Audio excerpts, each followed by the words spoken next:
الحمد للہ وکفا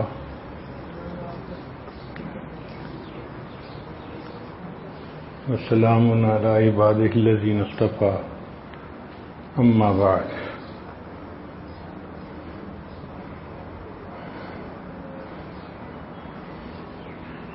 حدیث مبارک کی مجالس کے آداب میں سے ہے انسان باوضو خوشبو استعمال کرے اور نبی علیہ السلام پر کثرت سے درود شریف پڑھے۔ سب رات 3 دفعہ درود شریف پڑھ لی۔ اللہم صلی علی سیدنا محمد وعلی آل سیدنا محمد وبارک وسلم۔ اللہم صلی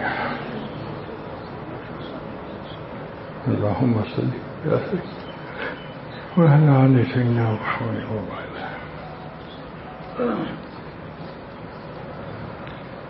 سند المتصل مني إلى الإمام الهمام يقول العبد الفقير ذو الفقار أحمد حدثني حضرة الأستاذ مولانا محمد جعفر بن محمد أمير قال حدثني الشيخ مولانا محمد مالك كاندلوي نور الله مرقده قال حدثني أبي محمد إدريس قال حدثني أبي محمد إسماعيل قال حدثني علي بن زاهر البتري المدني قال حدثني محمد عابد قال حدثني صالح العمري قال حدثني محمد بن سنة العمري قال حدثني أحمد بن العجلي قال حدثني قطب الدين قال حدثني أحمد بن عبد الله قال حدثني المعمر الشيخ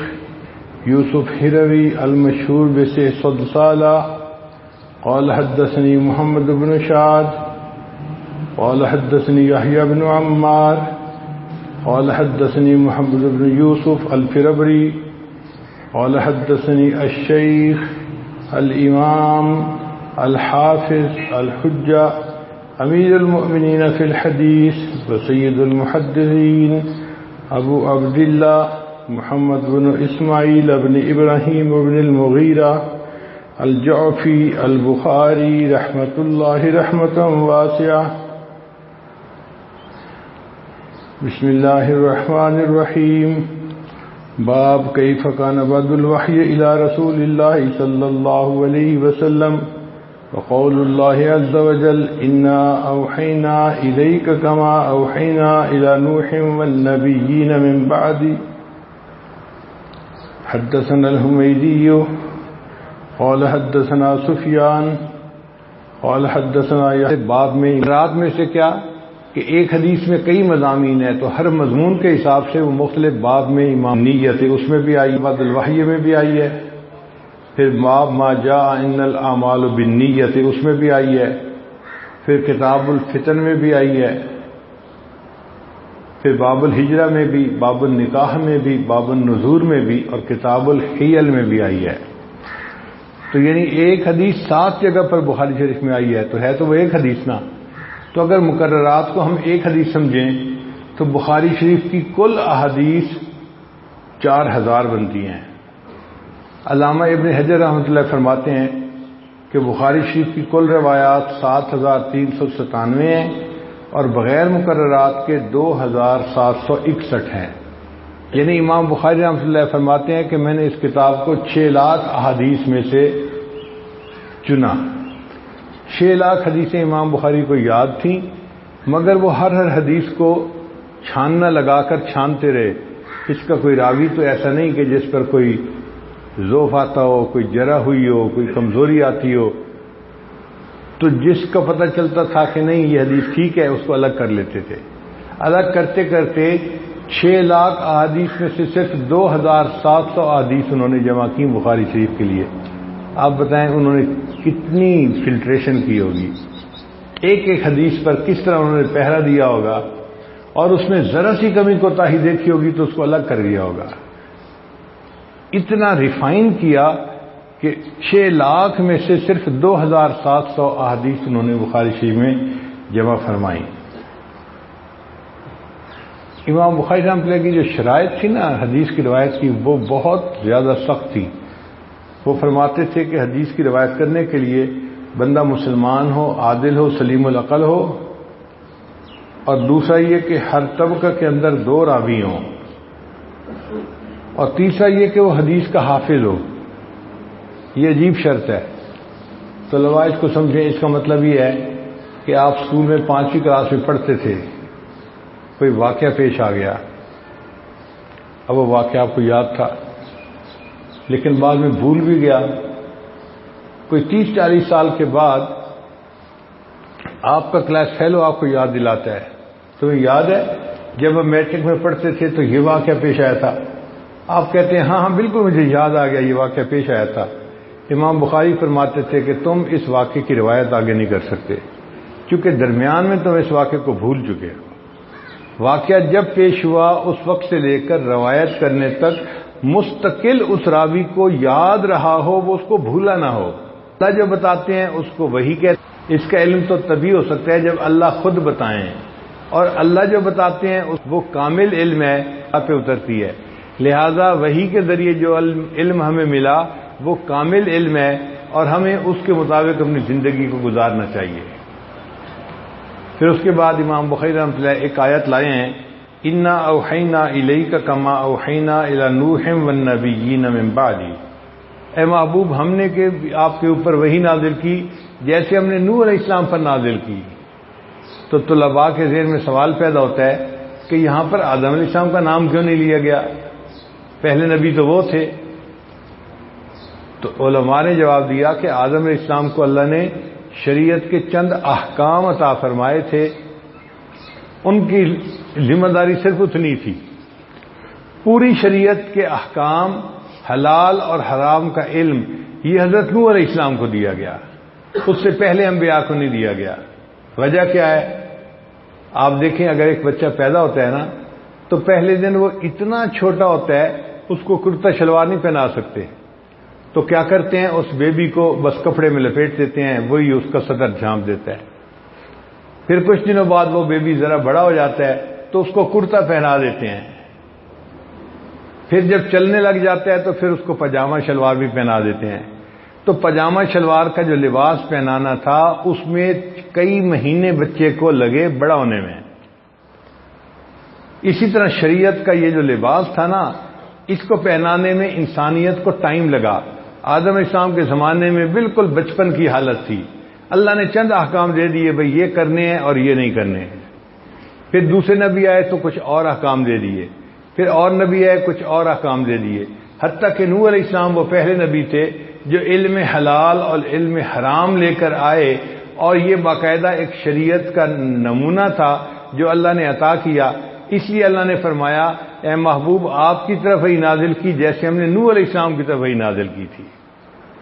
اس میں مشرکین مکہ کو پیغام بھی دینا تھا کہ جیسے نوح علیہ السلام کی قوم نے اپنے نبی کو نہیں مانا تھا تو ان پر عذاب آیا تھا، اے مشرکین مکہ اگر تم بھی میرے محبوب صلی اللہ علیہ وسلم کی اطاعت فرما برداری نہیں کرو گے تو تمہیں بھی عذاب آئے گا۔ اب اس حدیث کی سند کی طرف آئیے۔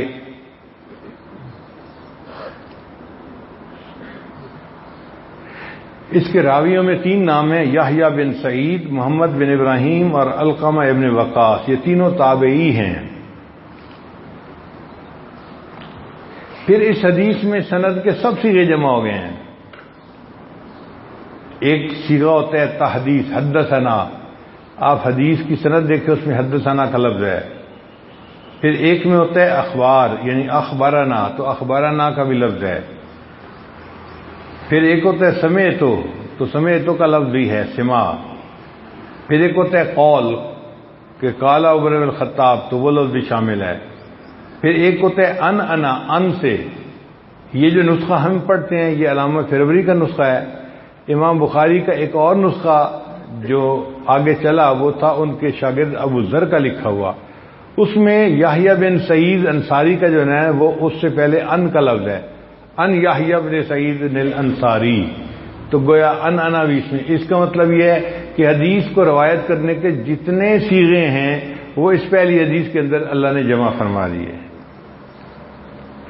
پھر پہلی حدیث کے جو راوی ہیں حمیدی وہ قریشی ہیں، اور نبی علیہ السلام نے فرمایا الائمۃ من القریش قدموا قریشا، قریش کو مقدم رکھو.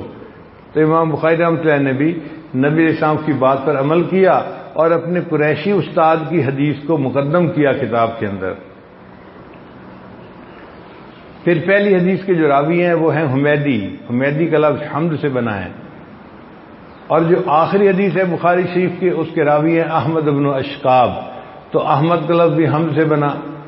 تو گویا امام بخاری رحمۃ اللہ یہ میسج بھی دینا چاہتے تھے کہ طالب علم کو چاہیے کہ وہ پوری زندگی اللہ تعالیٰ کی حمد بیان کرتا رہے. اللہ نے قرآن مجید کو شروع فرمایا الحمد سے. قیامت کے دن نبی علیہ السلام کو جو مقام ملے گا وہ مقام محمود ہوگا، اور قیامت کے دن جو نبی علیہ السلام کا نام ہوگا وہ احمد ہوگا، اور نبی علیہ السلام کی امت کا نام قیامت کے دن حمادون ہوگا. اور جنت میں جو نبی علیہ السلام کو محل ملے گا اس کا نام بیت الحمد ہوگا.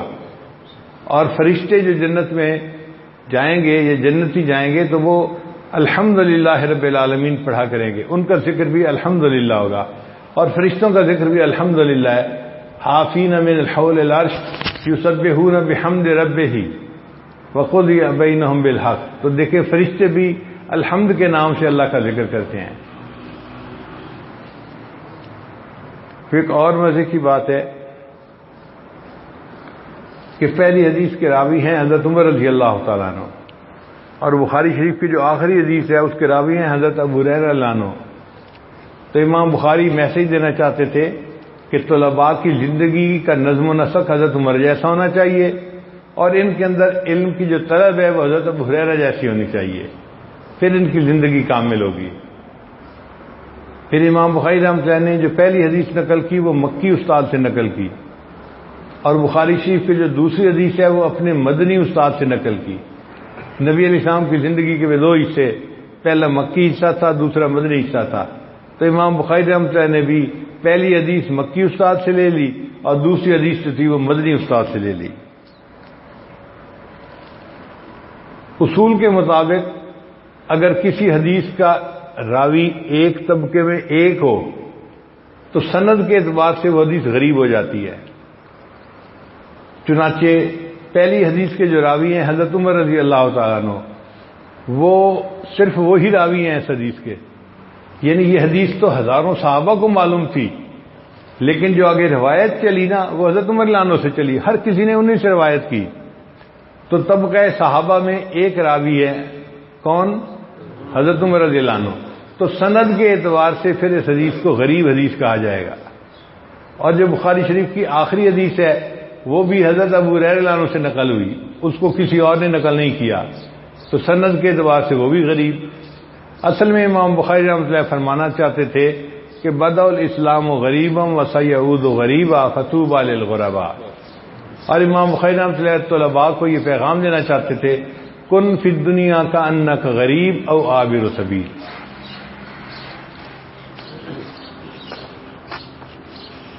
انتباہ کیا ہے؟ ترجمۃ الباب میں تو وحی کا تذکرہ ہے، اور الباب سے انتباہ کیا ہے؟ ترجمۃ الباب میں تو وحی کا تذکرہ ہے، اور حدیث میں انما الاعمال بالنیات، نیتوں کا تذکرہ ہے. تو علامہ کشمیری رحمۃ اللہ علیہ نے اس کا جواب دیا کہ ورود عمل وحی کے ذریعے سے ہوتا ہے،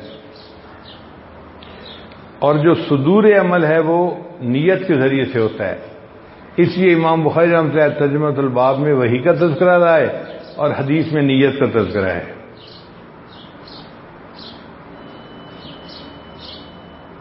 پھر وہی عمل کے لیے ہوتی ہے، جبکہ عمل کی درستگی نیت سے ہوتی ہے، اس سے بھی مناسبت واضح ہوتی ہے۔ یہ جو حدیث ہے انما الاعمال بالنیات، اعمال کا دار و مدار نیت پر ہے، یہ بہت گہری حدیث ہے، ایک مضامین کا سمندر ہے جو اس حدیث کے اندر چھپا ہوا ہے۔ اسی لیے امام شافعی رحمۃ اللہ فرماتے تھے ان ھذا الحدیث یدخل فیہ نصف العلم، اس حدیث میں تو آدھا علم داخل ہے، اس لیے کہ انسان یا اعضاء سے کام کرتا ہے یا دل سے کام کرتا ہے، اور دل کا تعلق نیت کے ساتھ ہے، اس لیے آدھا علم تو اس حدیث میں داخل ہو گیا۔ پھر امام بہقی رحمۃ اللہ فرماتے ہیں کہ یہ حدیث جوامع الکلم میں سے ہے، یعنی نبی علیہ السلام نے دریا کو کوزے میں بند کر دیا ہے۔ امام عبد الرحمن بن مہدی فرماتے ہیں من اراد ان یصنف کتابا فلیبتدئ بہذا الحدیث، جو بندہ چاہے کہ میں کتاب لکھوں اس کو چاہیے کہ وہ اس حدیث پاک سے کتاب کا آغاز کرے۔ اس سے بہتر حدیث آغاز کے لیے اور کوئی نہیں کہ انسانوں کو بتایا جائے کہ اعمال کی قبولیت کا مدار نیت کے اوپر ہے، اگر نیت اچھی ہوگی تو عمل قبول ہوں گے، نیت اچھی نہ ہوگی تو عملوں کا کوئی فائدہ نہیں ہوگا۔ اب اس کے اندر کچھ مباحث ہیں۔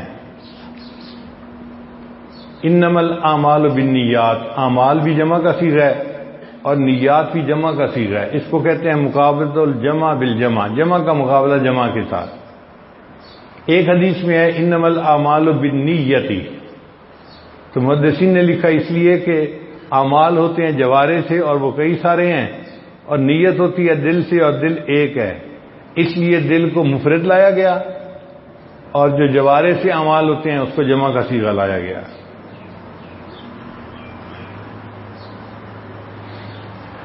اعمال کا مدار جب نیت پر ہے تو اگر ایک انسان ایک ہی عمل میں کئی نیتوں کو جمع کر لے تو اس کو اجر زیادہ ملنا چاہیے۔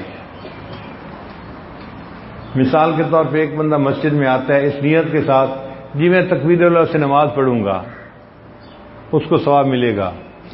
دوسرا بندہ نیت کرتا ہے میں مسجد میں جا رہا ہوں، میں وہاں جا کے اللہ کا ذکر کروں گا، قرآن کی تلاوت کروں گا، اعتکاف کی نیت سے وقت گزاروں گا، جو مسلمان بھائی آئیں گے میں ان کے حال احوال کی خیر خبر لیا، تو اسی عمل پر اس کو اجر زیادہ ملے گا نیتوں کے جمع کرنے کی وجہ سے۔ چنانچہ علماء کرام ایک ایک عمل میں کتنی کتنی نیتوں کو جمع کر لیتے ہیں، جس کی وجہ سے ان کو اجر بہت زیادہ ملتا ہے، اور یہ اجر عام بندہ حاصل نہیں کر سکتا۔ دارالعلوم دیوبند کے ایک شیخ الحدیث تھے مولانا عبدالحق رحمۃ اللہ علیہ، میری ان سے ملاقات ہوئی یو کے میں، انہوں نے مجھے کتاب کا نام بتایا اور محدث کا نام بتایا، فرمانے لگے کہ اس کتاب میں محدث نے یہ لکھا ہے کہ میں کپڑا بدلتے ہوئے 40 نیتوں کو جمع کرتا ہوں۔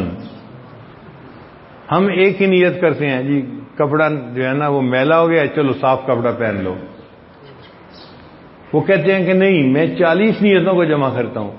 اس لیے یہ مستقل ایک الگ باب ہے، طالب علم کو چاہیے کہ وہ ڈھونڈے کہ ایک عمل میں ہم کتنی زیادہ سے زیادہ نیتوں کو جمع کریں تاکہ ہمیں زیادہ اجر اور ثواب ملے اس عمل کا۔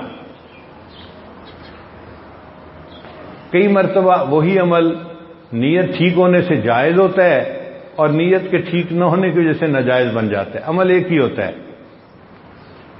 حضرت مولانا یحییٰ رحمۃ اللہ علیہ شیخ الحدیث رحمۃ اللہ کے والد تھے، وہ گرمیوں کے موسم میں عصر کے بعد جب چھٹی ہوتی تھی تو کنویں پہ آ جاتے تھے، آدمی تھا جو حضرت ڈالتے جاتے تھے، سینکڑوں ڈول ڈالتے تھے۔ ایک آدمی تھا جو حضرت سے محبت بھی رکھتا تھا مگر پڑوسی تھا وہاں، وہ جب آتے جاتے تماشا دیکھتا تو کہتا ہمیں تو کہو کہ اسراف ہوئے اور خود کیے جاؤ، ہمیں تو کہو اسراف ہوئے اور خود کیے جاؤ۔ حضرت اس کا جواب دیتے میرے لیے جائز تیرے لیے ناجائز، وہ سن کے چلا جاتا۔ ایک دن اس کے پاس ٹائم تھا، وہ کھڑا ہو گیا، کہنے لگا جی مجھے سمجھائیں کہ یہ عمل میرے لیے ناجائز آپ کے لیے جائز کیسے ہو گیا؟ تو مولانا یحییٰ رحمۃ اللہ نے فرمایا اچھا تم اگر نہاؤ گے تو کیا نیت کرو گے؟ اس نے کہا جائے گا. اس نے کہا حضرت آپ نیت کیا کرتے ہیں؟ اس سے زیادہ ڈالو گے تو اسراف ہو جائے گا. اس نے کہا آپ نیت کیا کرتے ہیں؟ فرمایا گرمی کا موسم ہے، میں سارا دن مدرسے میں پڑھاتا ہوں، طبیعت میں گرمی ہو گئی ہے، تو میں عصر کے بعد جو غسل کرتا ہوں نا تو میں گرمی کے دور ہونے کی نیت کرتا ہوں. اب میری نیت ایسی ہے کہ اگر 1000 ڈول بھی ڈال دے تو بھی کم ہے. تو دیکھیں ایک عالم نے نیت کی تو وہ عمل جائز ہو گیا، 1000 ڈول کا ڈالنا. عام آدمی ڈول ڈالے گا تو اسراف کی وجہ سے حرام ہو جائے گا. اس لیے نیتوں پر محنت کرنی چاہیے. عام لوگ نیتیں سیکھتے نہیں ہیں. پہلے وقتوں میں اپنے شیخ کے پاس سالوں رہ کر نیت کرنا سیکھا جاتا تھا. چنانچہ حضرت شیخ الحدیث رحمۃ اللہ نے واقعہ لکھا ہے کہ ایک صاحب نے اپنے شیخ کے پاس 8 سال گزارے. تو کسی نے پوچھا بھئی آپ نے 8 سال میں کیا سیکھا؟ اس نے کہا جی میں نے نیت کو ٹھیک کرنا سیکھا. ہم اس کو اہمیت ہی نہیں دیتے اور لوگ 8 سال تک شیخ کے پاس رہ کے ہر عمل میں کیا نیت کرنی ہے یہ سیکھا کرتے تھے.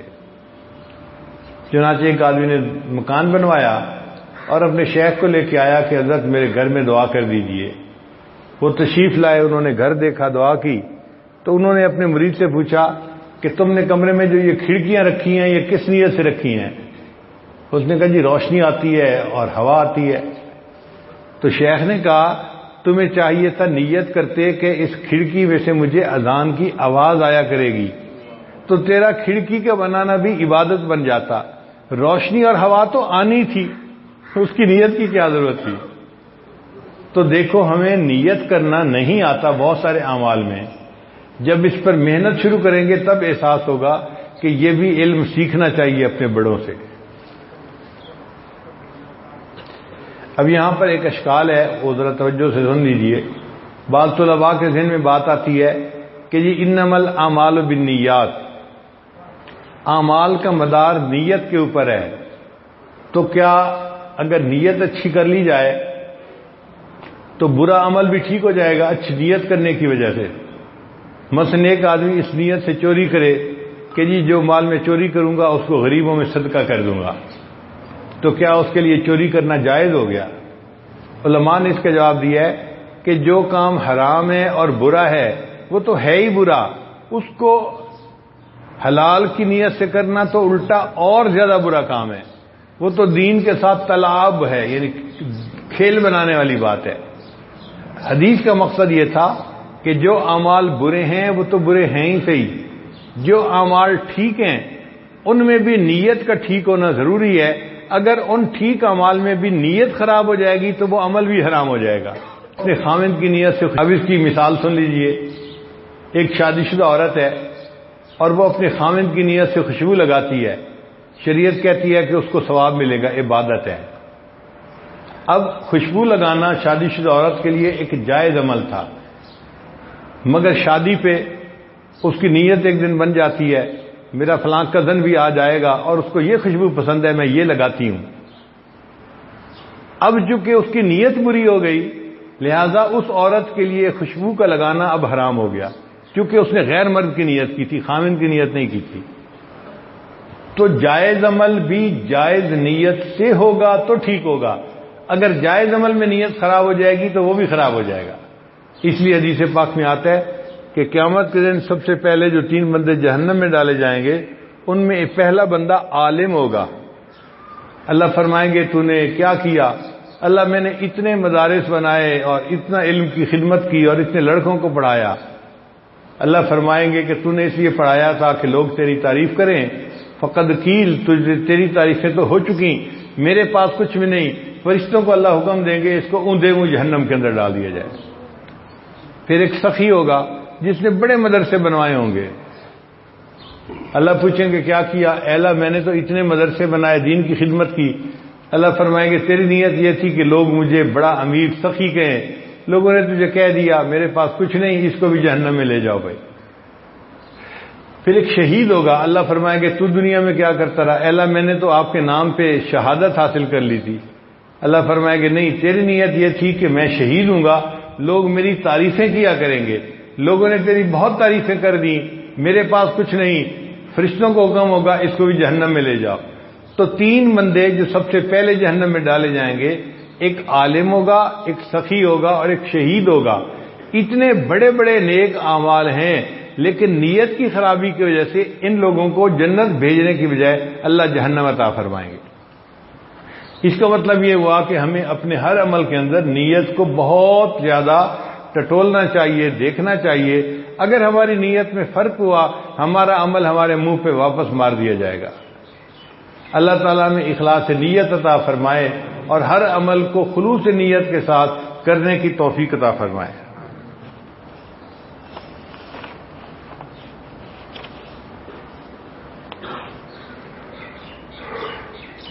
اب اس حدیث مبارکہ کا شان نزول سن لیجئے۔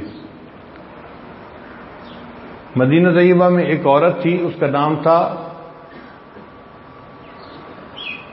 ام قیس۔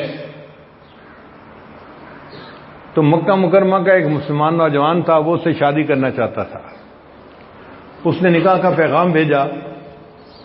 عورت نے جواب میں کہلوایا کہ تم ہجرت کر کے مکہ سے مدینہ آ جاؤ تو میں نکاح کے لیے تیار ہوں، شرط لگا دی۔ اب ان صاحب نے مکہ سے مکرمہ ہجرت کی مدینہ کی طرف، اس عورت سے ان کا نکاح ہو گیا۔ اب صحابہ کرام میں ایک بحث چل پڑی کہ جن لوگوں نے اللہ اور اس کے رسول کے لیے ہجرت کی تھی، جو ہجرت کا ثواب ان کو ملا، کیا اس بندے کو بھی اتنا ہی ثواب ملا یا کچھ مختلف معاملہ ہوا؟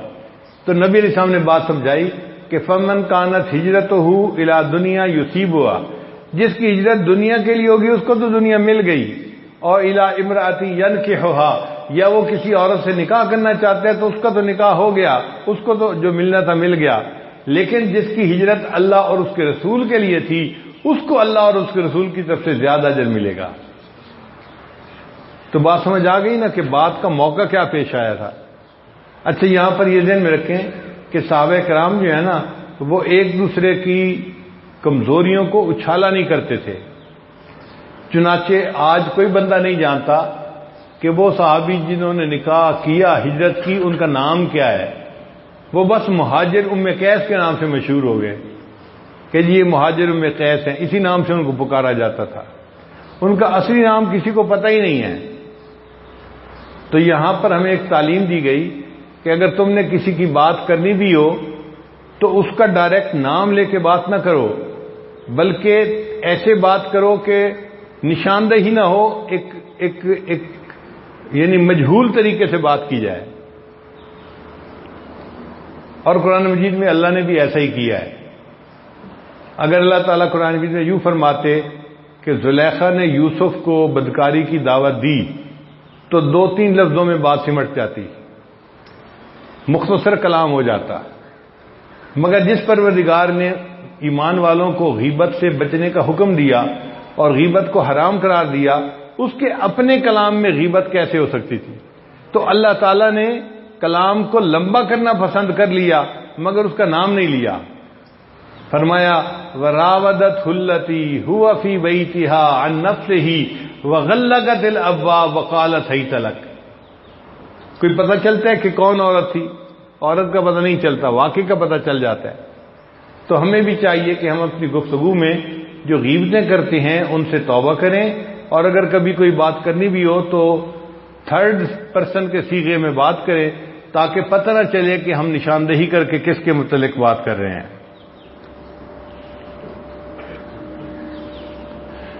ایک بزرگ تھے مولانا حبیب الرحمان رحمۃ اللہ علیہ، احرار میں سے تھے اور بڑے بزرگ تھے۔ وہ ایک مرتبہ جا رہے تھے رائے پور، دیوبند سے رائے پور جاتے ہوئے راستے میں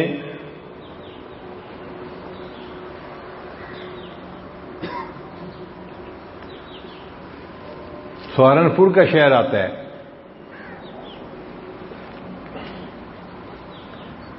تو مولانا حبیب الرحمان رحمۃ اللہ علیہ تھوڑی دیر کے لیے سہارنپور رکے۔ حضرت شیخ الحدیث رحمۃ اللہ مسجد میں تھے، ان سے ملاقات ہوئی تو مولانا حبیب الرحمان نے فرمایا، ارے زکریا، عمر میں بڑے تھے، ارے زکریا، یہ تصوف کیا بلا ہے؟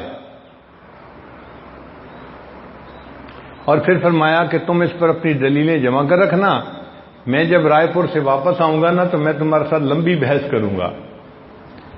شیخ الحدیث صاحب فرماتے ہیں میں نے کہا کہ حضرت ابھی اس کا جواب لیتے جائیں کھڑے کھڑے۔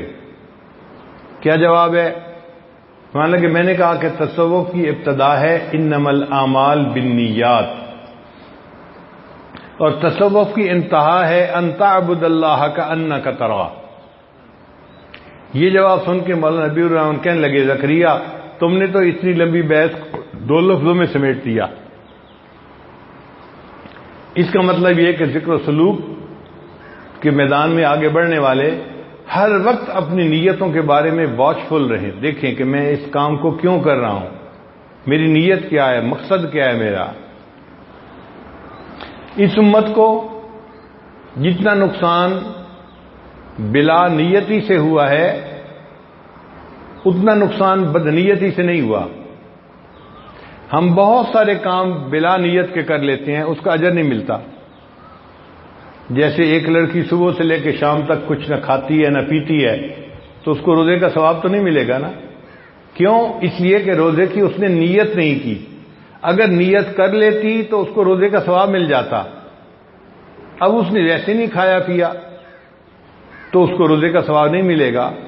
تو ہمارے وہ عمل جو بلا نیت ہوتے ہیں اس سے نقصان زیادہ ہوا ہے امت کا، بدنیتی سے نقصان کم ہوا ہے۔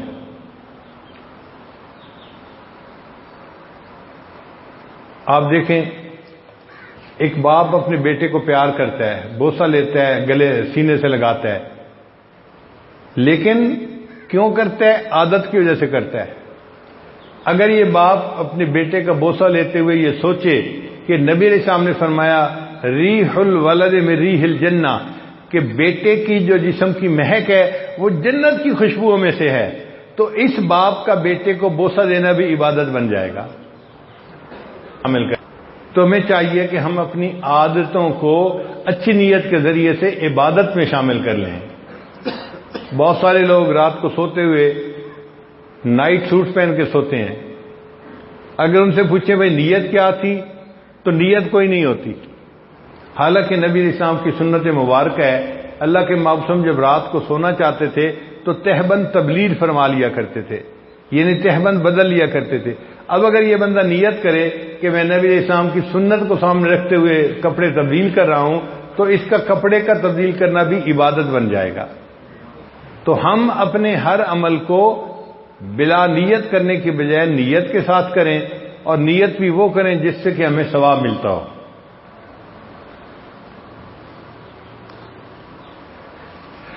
ایک اور بات کہ ہر کلام کے اندر متکلم چھپا ہوا ہوتا ہے۔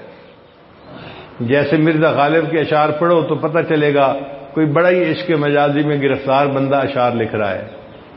علامہ اقبال کا کلام پڑھو تو پتہ چلتا ہے کوئی انقلابی ذہنیت رکھنے والا شاعر ہے جس کے دل میں امت کا درد موجود ہے۔ میر درد کا کلام پڑھو تو پتہ چلتا ہے کہ یہ کوئی صوفی مزاج شاعر ہے۔ جگ میں آ کر ادھر ادھر دیکھا، تو ہی آیا نظروں نے آنکھ بھر دیکھا، موت سے ہو گئے جان سے ہو گئے بدن خالی، جس طرف تو نے آنکھ بھر دیکھا۔ تو پتہ چلتا ہے کہ یہ کوئی اللہ سے محبت کرنے والا بندہ ہے جو ایسا کلام کہہ رہا ہے۔ تو جس طرح کلام میں متکلم چھپا ہوا ہوتا ہے تو نبی علیہ الصلوۃ والسلام بھی اپنے کلام کے اندر چھپے ہوئے ہیں۔ اب دور حدیث کے طلباء کو چاہیے کہ وہ اس سال حدیث مبارکہ پڑھیں گے تو انہوں نے کلام سے متکلم تک پہنچنا ہے، یعنی کلام کو پڑھیں، ان کے معنی کو سمجھیں، اور پھر نبی علیہ السلام کی مبارک شخصیت تک پہنچنے کی کوشش کریں۔ اورنگزیب عالمگیر کی بیٹی تھی زیب النساء مخفی، وہ فارسی زبان میں اشعار کہتی تھی۔ والد اس کو منع کرتے تھے بیٹی تم شعر و شاعری نہ کیا کرو، چونکہ اس کے اندر ایک صفت تھی تو وہ اشعار کہتی تھی۔ اللہ کی شان دیکھیں کہ ایران کے ایک شہزادے نے شعر بنایا مگر اس کا ایک مصرع بنا دوسرا نہیں بنتا تھا۔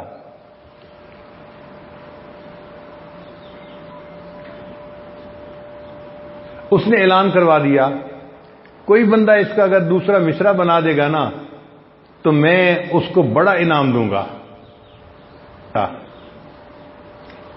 بڑے شعراء نے اس کے لیے کوشش کی مگر جڑتا نہیں تھا.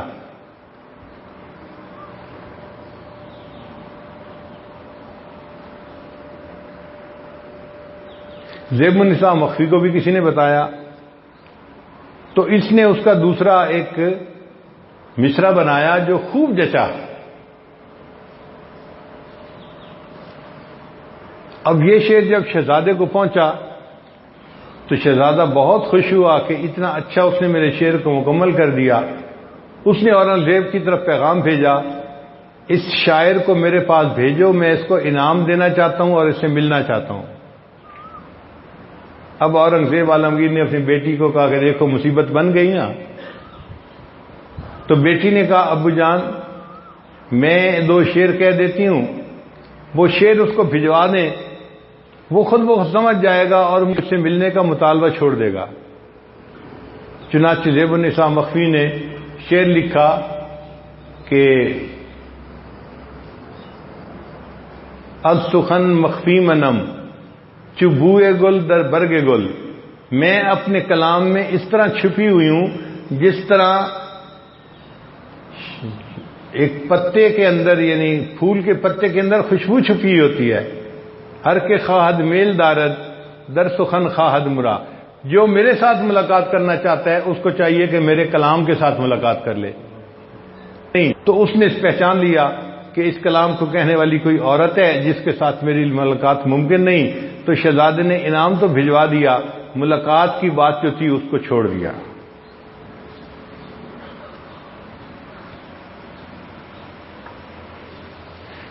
پھر یہ بخاری شریف کا جو سال ہوتا ہے نا طلباء کا، یہ بڑا اہمیت کا سال ہوتا ہے. سارا دن قال رسول اللہ صلی اللہ علیہ وسلم پڑھنا ہوتا ہے کہ نبی علیہ السلام نے یہ فرمایا. تو محبوب کی باتیں بندہ سنتا ہے، محبوب کے بارے میں سوچتا ہے، محبوب کے بارے میں ہر وقت ذہن میں خیال رہتا ہے. سارا دن جس کا خیال ذہن میں رہے تو پھر لامحالہ طور پہ رات کو خواب میں ان کی زیارت بھی نصیب ہوتی ہے. اس لیے ہمارے مشائخ نے لکھا کہ بخاری شریف کا سال رؤیت المنام فی ھذا العام. نبی صلی اللہ علیہ وسلم کی رؤیت نصیب ہوتی ہے خواب میں اس طالب علم کو جو کبیرہ گناہ سے بچتا ہے. تو طلباء کو چاہیے کہ بخاری شریف کے سال میں کبیرہ گناہوں سے سچی توبہ کر لیں تاکہ ہمیں خواب میں نبی اسلام کی زیارت نصیب ہو جائے.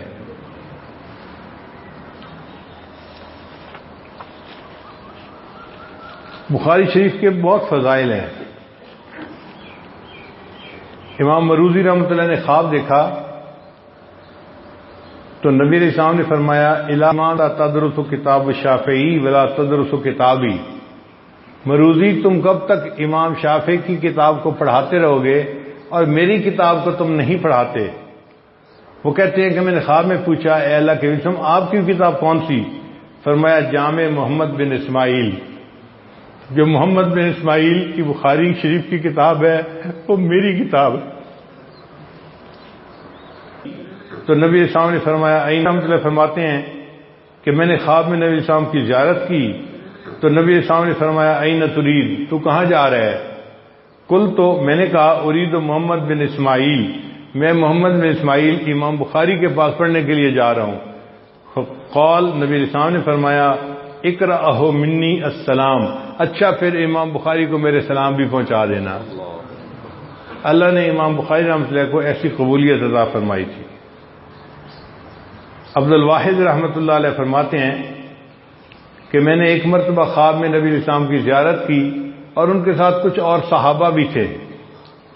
تو میں نے پوچھا اے اللہ کے رسول آپ یہاں پر کیوں کھڑے ہیں؟ تو نبی علیہ السلام نے جواب دیا میں محمد بن اسماعیل بخاری کا انتظار کر رہا ہوں. وہ کہتے ہیں میری آنکھ کھلی تو میں نے وہ ٹائم، وہ دن، تاریخ لکھ کے رکھ لی. چند دن کے بعد امام بخاری کی وفات کی خبر جو آئی تو میں نے دیکھا کہ جس وقت میں نے خواب دیکھا تھا اسی وقت امام بخاری کی وفات ہوئی تھی. تو گویا امام بخاری رحمۃ اللہ کے انتظار میں اللہ کے محبوب صلی اللہ علیہ وسلم بھی کھڑے تھے اور صحابہ بھی کھڑے تھے. امام بخاری رحمۃ اللہ کو جب قبر میں دفن کیا گیا تو ان کی قبر سے خوشبو آتی تھی. لوگ حیران ہوتے تھے کہ ہم یہاں پر خوشبو تو نہیں چھڑکتے، خوشبو کیوں آتی ہے؟ لیکن ہمیں کوئی حیرانی نہیں، چونکہ شیخ سعدی رحمۃ فرماتے ہیں کہ ایک دفعہ حمام میں میں نے ایک مٹی کو دیکھی جس میں پھولوں کی خوشبو تھی۔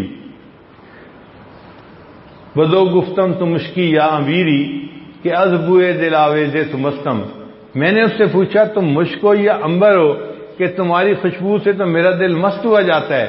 بگفتہ من گلے ناچیز بودم، کہنے لگی کہ نہیں میں تو ناچیز مٹی ہوں، ولیکن مدت بالگل نشستم، ایک پھول گر گیا تھا جو میرے اوپر پڑا رہا، جمال ہم نشیں درمن اثر کر، ہم نشیں کے جمال نے میرے اندر اثر پیدا کر دیا، اب میں مٹی ہوں مگر اب مجھ سے خوشبو آ رہی ہے۔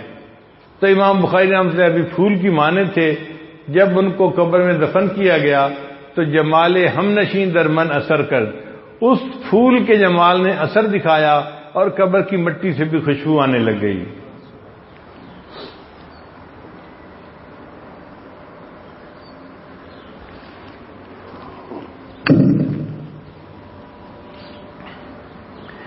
ابن ابی جمرہ فرماتے ہیں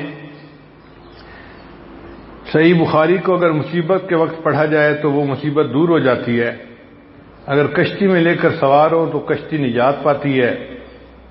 وہ فرماتے ہیں کہ امام بخاری مستجاب الدعوات تھے، انہوں نے بخاری شریف پڑھنے والوں کے لیے دعا مانگی، لہذا جو بندہ بخاری شریف پڑھتا ہے جو دعا مانگتا ہے اللہ اس کی دعا کو قبول فرما لیتے ہیں۔ اب بھائی بخاری شریف کے وقت جو دعا مانگی جائے وہ قبول ہوتی ہے، تو ہمیں بھی اللہ سے کوئی دعا مانگنی چاہیے نا، کیوں جی؟ اللہ سے کوئی دعا مانگنی چاہیے۔ کیا دعا مانگیں؟ بہت اچھی اچھی دعائیں ہیں۔ ایک دعا تو یہ ہے کہ اللہ ہمیں ایسا بنا دے کہ ہم آپ کو پسند آ جائے، ایک تو یہ بھی بہت اچھی دعا ہے، اور بھی اسی طرح کی دعائیں مانگی جا سکتی ہیں، لیکن دل یہ چاہتا ہے کہ ہم یہ دعا مانگیں، اے اللہ جب ہماری موت کا وقت آئے پہلے ہم سے راضی ہونا اور پھر ہمیں موت عطا فرما دینا۔ ہمارے دل کی بس ایک ہی تمنا ہے، اور وہ ہم آپ کی خدمت میں عرض کر رہے ہیں کہ جب موت کا وقت آئے اے اللہ پہلے ہم سے راضی ہونا اور پھر ہمیں موت عطا فرما دینا۔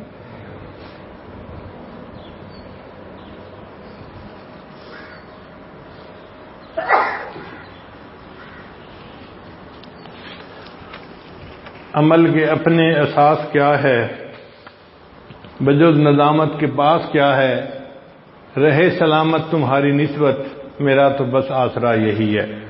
وآخر دعوانا ان الحمد للہ رب العالمین۔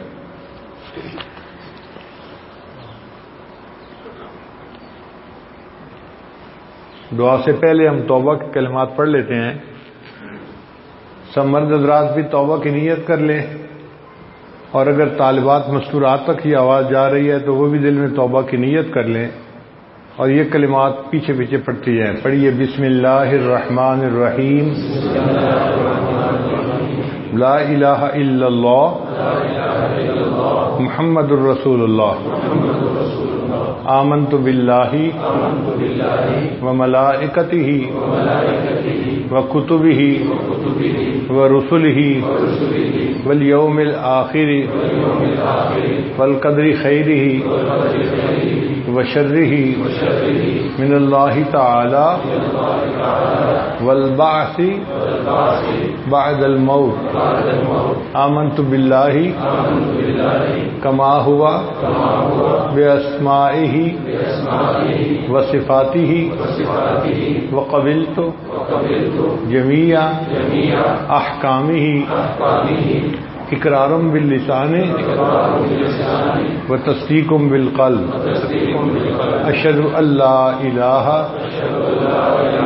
الا اللہ واشہد ان محمدا عبدہ ورسولہ، استغفر اللہ ربی من کل ذنب واتوب الیہ برحمتک یا ارحم الراحمین۔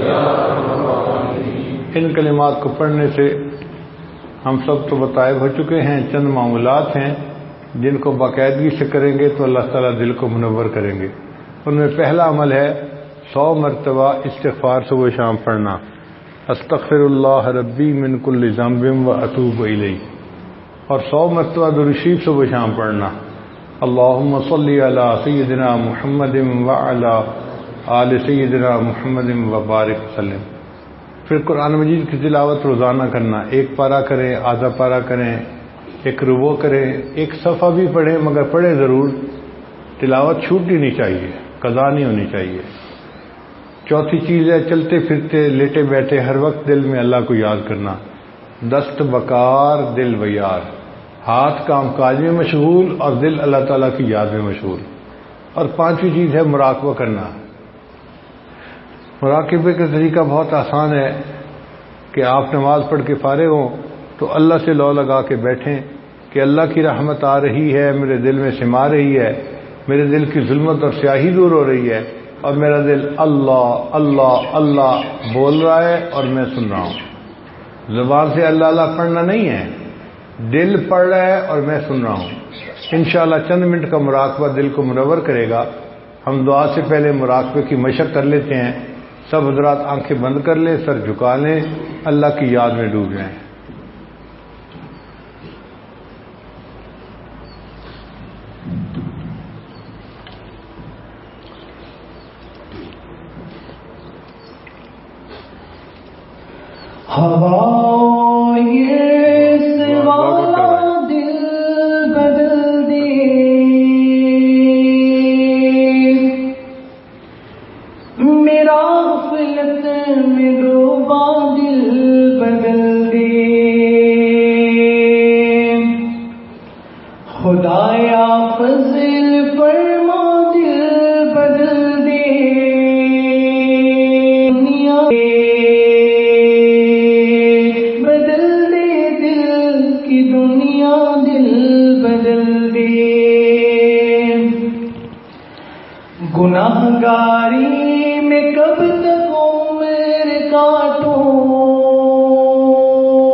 تیرا ہو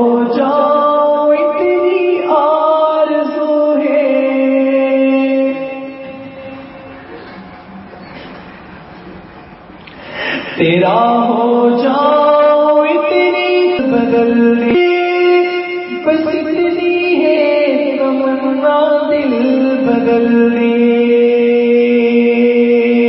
بس اتنی ہے تمنا دل بدل دی،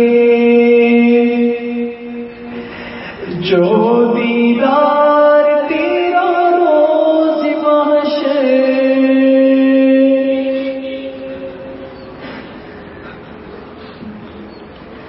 جو دیدار تیرا روز محشر،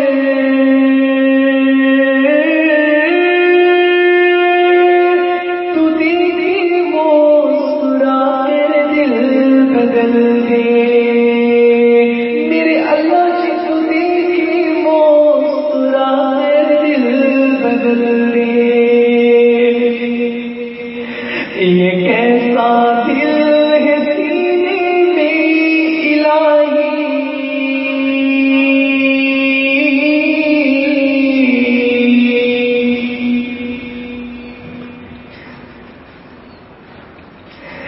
یہ کیسا دل ہے سینے میں الہی،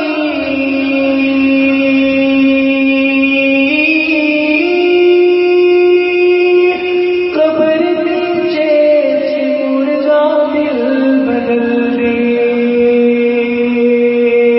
جو زندہ بھی ہے مردہ دل بدل دے، پڑا ہوں تیرے در پر دل شکستہ، پڑا ہوں تیرے در پر دل شکستہ،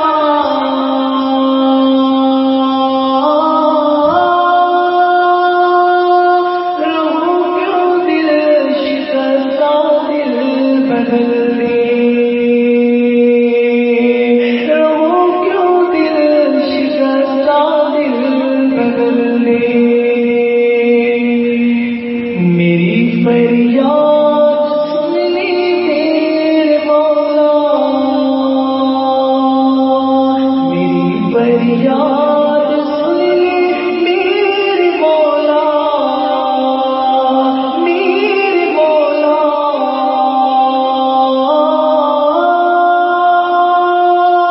بنا لے اپنا بندہ دل بدل دے، بنا لے اپنا بندہ دل بدل دے، ہواؤں سے والا دل بدل دے، ہواؤں سے والا دل بدل دے، خدایا فضل فرما دل بدل دے،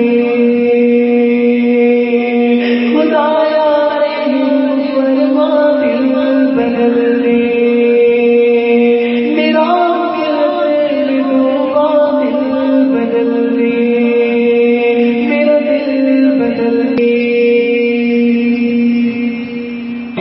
بدل دے۔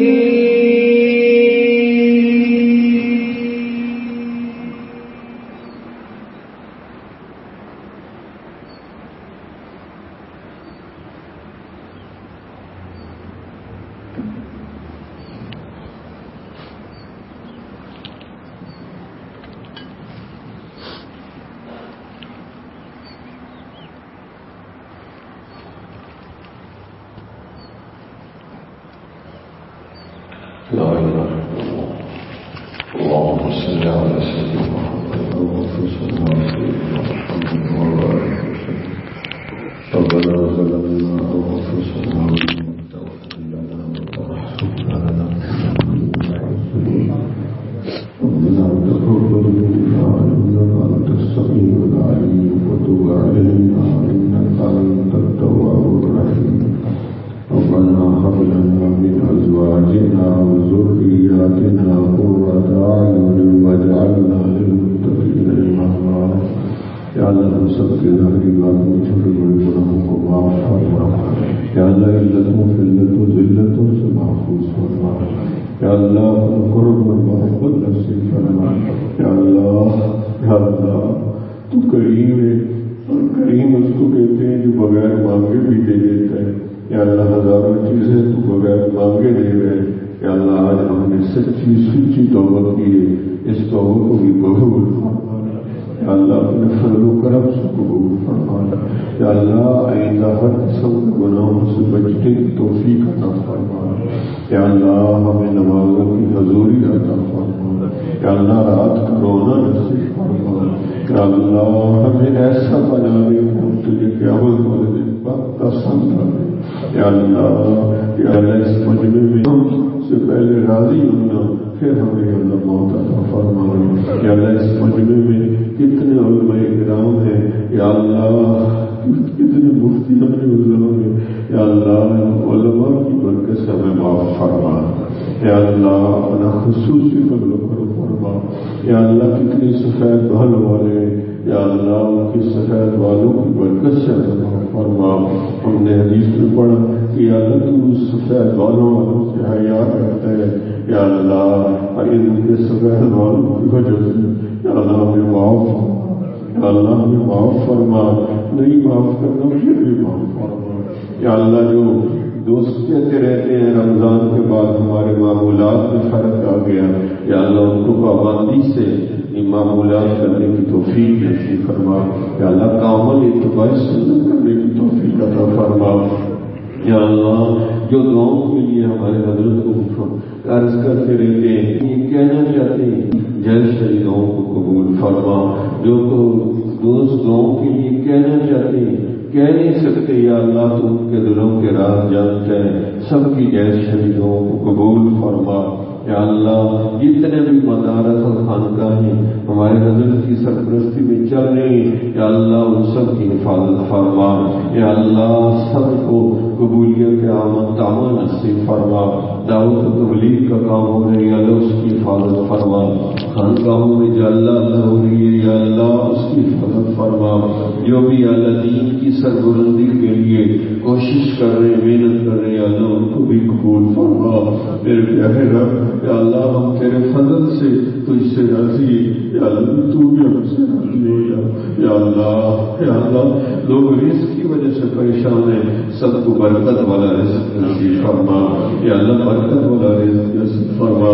کتنے لوگ جو ہے رشتوں کی وجہ سے پریشان ہیں، جہاں پر گھروں میں بڑے بچے بچیاں، یا اللہ شادی کے قابل ہیں، یا اللہ غیر سے اچھے رشتوں کا بندوبست فرما. یا اللہ جو دور حدیث شروع حضرت نے کروایا ہے، علماء کی سینے کو علم کے نور سے بھر دے، تقوی و طہارت کی توفیق عطا فرما. یا اللہ جو تخصص ہم نے یہاں شروع کیا ہے، یا اللہ اس کو قبولیت عطا فرما. اور یا اللہ تقوی کو بھی توفیق عطا فرما. یا اللہ جو ہم نے منصوبے شروع کیے ہیں، یا اللہ اس کو غیب کے خزانوں سے پورے فرما. ہمارے حضرت نے مہد الفقیر میں جو یا اللہ منصوبے شروع کیے ہوئے ہیں یا کرنا چاہتے ہیں، یا اللہ غیب سے خصوصی مدد عطا فرما. یا اللہ اس ضعیف کی عمر میں حضرت کریا اور شہروں میں اتنے مشکل سفر کر رہے ہیں، یا اللہ ہمیں بھی یہ تکلیف کرنے کی توفیق عطا فرما. ہمیں بھی جو ہے اپنے شہر کے صحیح نقش قدم پر چلنے کی توفیق عطا فرما. یا اللہ نسبت کو پھیلانے کے لیے سر دھڑ کی بازی لگانے کی توفیق عطا فرما. یا اللہ جو حضرت نے ہماری اصلاح و تربیت کی ہے، یا اللہ اس احسان کو نہیں چکا سکتے، یا اللہ کو غیب سے اس کا اجر عطا فرما. یا اللہ جو کچھ انہوں نے ہماری اصلاح کے لیے، خلفاء علماء کی اصلاح کے لیے محنت کی ہے، کوشش کی ہے، تکلیف اٹھائی ہے، یا اللہ غیب کے خزانوں سے یا اللہ خصوصی اجر عطا فرما. اور حضرت کی نسبت کو دنیا کی کونے کونے تک پہنچا، اور یا اللہ ہمیں نسبت کی قدر کرنے کی توفیق عطا فرما. یا اللہ ہمیں صحیح روحانی اولاد بننے کی توفیق عطا فرما. ہمیشہ آخری وقت تک اپنے شہر کے دل کو ہمیشہ خوش رکھنے کی توفیق عطا فرما. یا اللہ اپنی رضا کی خاطر ہمیشہ خوش رکھنے کی توفیق عطا فرما. یا اللہ ہر قسم کی غلط فہمی سے بچنے کی توفیق عطا فرما. یا اللہ بدگمانی سے بچنے کی توفیق عطا کرم فرما یا اللہ تو کریم ہے کرم کو پسند فرماتا ہے یا اللہ آخری وقت ہم سب کو کلمہ نصیب فرما اور ہمیں ہمیشہ اپنے مشاہد کا ہر قسم کا ظاہری باطنی ادب کرنے کی توفیق عطا فرما یا اللہ ہمیشہ ادب کرنے کی توفیق عطا فرما یا اللہ ہمیشہ ہمیں آداب کا مطالعہ کرتے رہنے کی توفیق عطا فرما یعنی کسی بھی طرح ہر قسم کی بے ادبی سے معقول فرما یا اللہ بے ادبی سے معقول فرما یا اللہ ہمیں مانگنا نہیں آتا پیارے رواج بغیر مانگے آتا فرما یا اللہ بغیر مانگے آتا فرما یا اللہ بچہ بالوں کا درست